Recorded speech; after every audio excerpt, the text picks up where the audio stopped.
Hello, आज आहे मोठ्या मामाचा 50वा वाढदिवस, त्याच्या मुलीचा 25वा वाढदिवस आणि माझ्या बहिणीचं ब्राईड टू बी.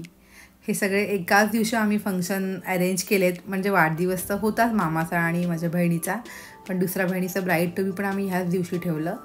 आणि ही आहे आमची छोटीशी बार्बी डॉल निया.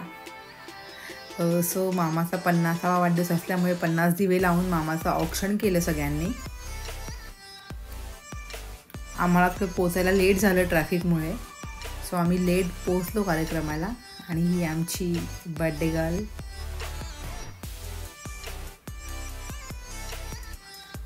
खूप मस्त एकदम युनिक पद्धतीने केक कटिंग झाली.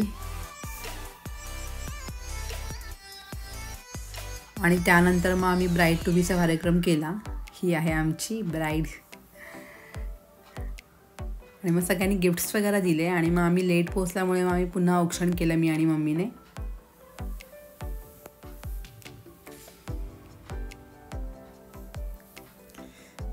ही बड्डेचं गाणं बोलत होते.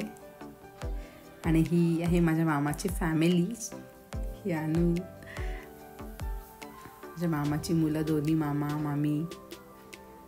मोठ्या मामी थोड्या बिझी होत्या पाहुण्यांमध्ये. आणि ही गॉर्जियस ब्युटिफुल गर्ल अनुष्का. असं वाटत होतं लग्न किंवा हळदीचा कार्यक्रम आहे की काय. इतकं छान झाला कार्यक्रम, मस्त झाला एकदम. आणि या आहेत माझ्या मोठ्या मामी, अनुष्काची मम्मी. बड्डे झाल्यानंतर जेवण वगैरे झाली आणि मग माझी मम्मा, सगळ्यांनी डान्स सुरू केला. बिट्टू, बादशाह, ही आमची अपेक्षा रील स्टार, मामी. आणि डान्स करायला सुरुवात झाल्यानंतर कोणी थांबायलाच तयार नव्हतं. कंटिन्युअस 2-2.5 तास डान्स चालू होता. रात्रीचे 1-2 वाजेपर्यंत आमचा डान्स सुरू होता. माझे मिस्टर आहेत, ते पण खूप छान डान्स करतात. मस्त डान्स चालू होता त्यांचा पण.